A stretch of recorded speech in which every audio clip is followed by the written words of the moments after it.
The Setagaya incident, Japan's highest rewarded case. Hey there, the case we're diving into today happened back in 2000. This is one of the most infamous unsolved mysteries in modern Japan, and it comes with the highest reward ever offered in Japanese history. We're talking about the Setagaya family massacre in Tokyo. So, there's this administrative ward in Tokyo, Japan, called Setagaya. It's in the southwestern part of the city, and it's the most populated of Tokyo's 23 wards. Back in 2000, in a two-story house in Setagaya, lived Mikio Miyazawa, 44 years old. He worked as a designer for a British company. His wife, Yasuko, 41, ran a tutoring school for kids out of their home. They had an 8-year-old daughter, Nina, and a 6-year-old son, Ray. At first, Yasuko's mom and sister lived in the house next door. After her sister got married, only her mom stayed there alone. Later on, Yasuko turned the first floor of her mom's house into a classroom for her tutoring business, while the first floor of their own house became a studio for Mikio's design work.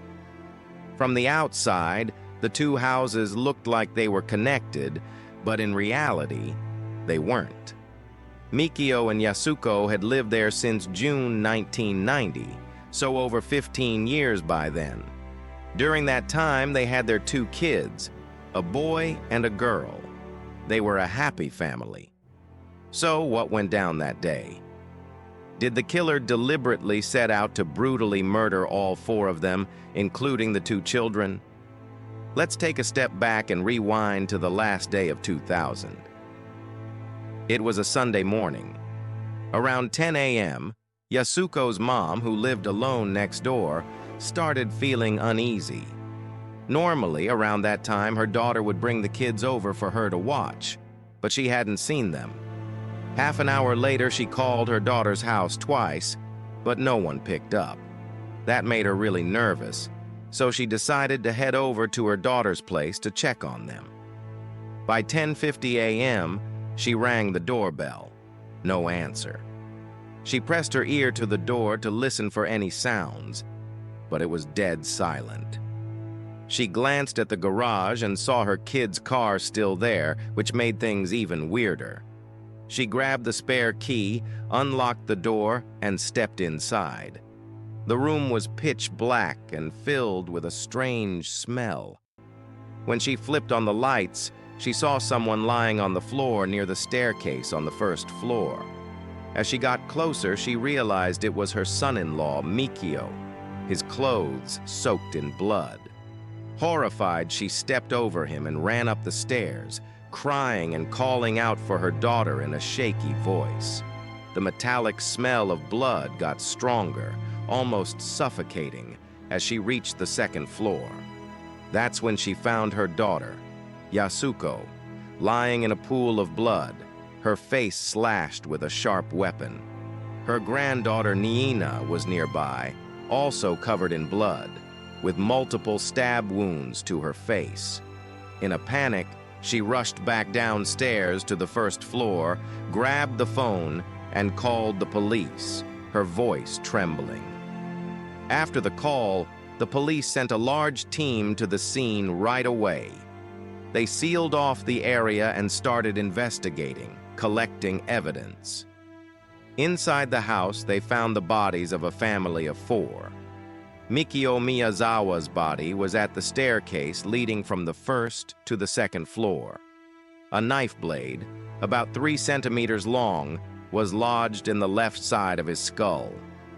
The ring finger on his right hand had been severed, and he'd been stabbed dozens of times in his head, neck, chest, wrists, legs, and backside. Yasuko and their 8-year-old daughter were found on the second floor staircase. Yasuko was lying on top of her daughter, as if she'd been trying to protect her before she died. Her face had been stabbed, and her throat was slit so deep it exposed the bone. Nina, the 8-year-old, had countless stab wounds to her face and neck, along with signs of being beaten. The 6-year-old son, Ray, was found on the bunk bed in the second-floor bedroom with deep strangulation marks on his neck. His eyes and nose had bled due to the extreme force used by the killer. There were no signs of a struggle. He'd been strangled to death in his sleep. Based on the stomach contents of the victims, the coroner determined the time of death was the previous night, around 11:30 p.m. on December 30th. The police found a shoe print just below the bathroom window outside the house and noticed several broken branches around the fence like someone had trampled through. A first aid kit inside the house had been opened, and they found a bandage with the killer's fingerprints on it, along with a blood-stained towel in the kitchen. The killer had even tried using sanitary pads to stop his own bleeding and left behind a bunch of shoe prints inside the house. Based on the evidence, the police figured that on the night of December 30th, the killer climbed up to the second floor from outside and got in through the bathroom window. He first went to the kid's room and strangled Ray while he was sleeping. Mikio, who was on the first floor, heard a strange noise upstairs and rushed up, where he ran into the killer coming down. The two fought fiercely. The killer got injured too. After killing Mikio, he went up to the attic room, where Yasuko and Nina were sleeping. Normally, Nina would have been sleeping with her brother on the bunk bed, but that night, she had a cold, so she slept with her mom in the attic bedroom. The killer attacked them while they slept, using a sashimi knife to stab them. But because he'd already fought Mikio downstairs, and the knife blade had gotten lodged in Mikio's skull, the knife wasn't sharp enough anymore. So the killer went downstairs, found a kitchen knife in the house, and came back. At that point, Yasuko was still alive. She tried to escape with her daughter, running down from the attic, but the killer caught them and used the kitchen knife to finish the attack. In this case, the killer left a ton of evidence behind. They found both knives he used at the scene. One was a sashimi knife he brought with him, a long, narrow blade typically used for cutting sashimi. It had the words Wonsan Lee written on it. The knife was 34 centimeters long with a 21 centimeter blade. It was made in Fukui Prefecture. 1,500 of them were produced in June 2000 and sold at 46 stores in the Kanto region. The other knife was a kitchen knife from the Miyazawa family's own kitchen. Police pulled the killer's fingerprints from over 10 spots at the scene. Unfortunately, in Japan in 2000, fingerprints were only collected from people with criminal records. They ran the prints through their database but got no matches. They even sent them to Interpol, still no matches. Blood smears left by the killer showed he had type A blood, and there were no traces of stimulants, cold medicine, or drugs in his system. DNA analysis revealed the killer's father was likely Asian, and his mother was likely from the Mediterranean or Southern Europe. Experts noted this DNA profile isn't common in Japan, but they couldn't rule out the possibility he was Japanese. The DNA stats showed that 1 in 13 Japanese people, 1 in 10 Chinese people, and 1 in 580,000 Americans. 5 Korean people could have a similar profile. From the shoe prints at the scene, the size was 27.5 centimeters, equivalent to a European size 45. The brand was Slazenger, a British brand. They sold Slazenger shoes in Japan, but not in that size. The largest size sold in Japan was 26 centimeters. The 27.5 centimeter size was only made in South Korea, with 4,530 pairs produced and sold exclusively there. Besides the shoes, the killer left other clothing items at the scene. A large black Uniqlo jacket. 82,000 of those were sold nationwide. A gray cap, with 3,465 sold nationwide, a green striped scarf with no label, an MX brand sweatshirt, Swen gloves, and 2 plain black handkerchiefs, one with a 3-centimeter hole cut in the middle.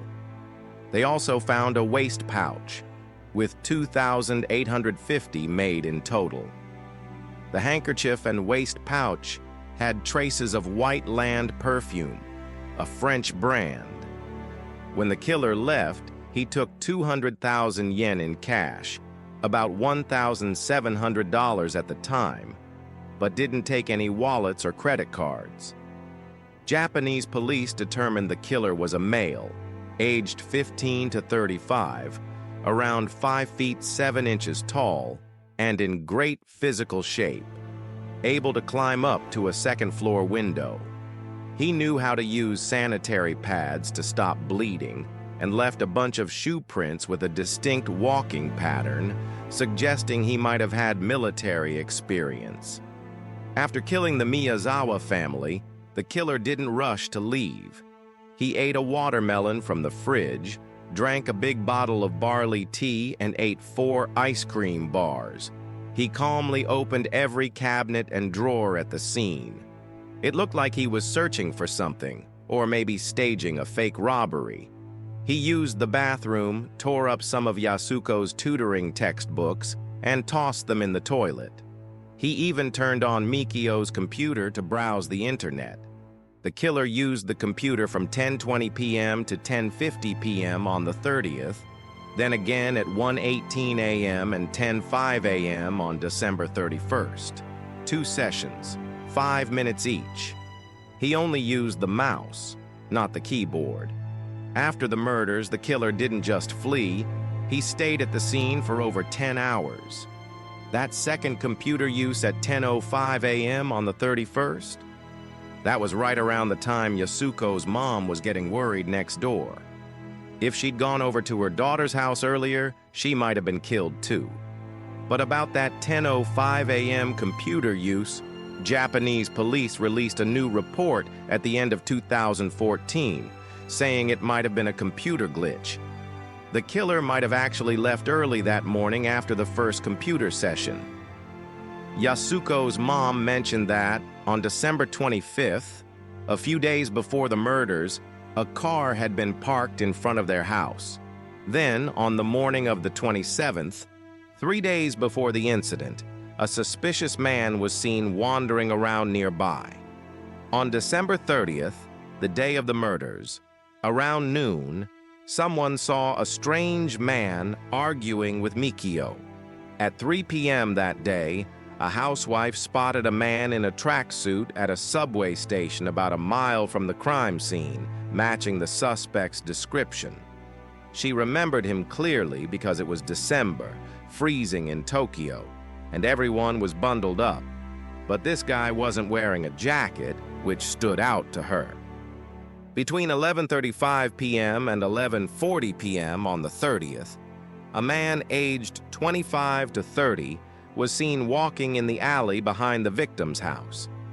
Near Mikio's place, there was a park called Setagaya Park, which was being cleared for expansion. There were 30 houses in the area slated for demolition, including Mikio's. They were set to move out in March 2001. Almost all the neighbors had already left, leaving just 4 houses occupied, so there weren't many people around, and even fewer potential witnesses. Rei, the Miyazawa's son, had a congenital speech disorder. Mikio and Yasuko were often involved in counseling or charity work and had ties to some religious groups. One theory suggested the handkerchief with a hole in it found at the scene might have been part of a religious ritual. In 2002, a Japanese writer named Fuma Hitohashi documented his deep dive into Korean religious organizations and members around Mikio's house. But in 2005, after Japanese police worked with South Korean authorities, their investigation debunked that theory. Another theory was that the killer didn't care about covering his tracks because he planned to take his own life somewhere else after the murders. There's also a theory that the killer was highly intelligent, that this was a high IQ crime, carefully designed. He might have left all that evidence on purpose to throw the police off, leading them down a path he orchestrated, with every clue being something he planted. As time passed, Japanese police hit a wall, and the case became one of Japan's most impactful unsolved mysteries, sparking heated debates in society. It's now been over 20 years since the Miyazawa family was murdered, and the killer is still out there, evading justice.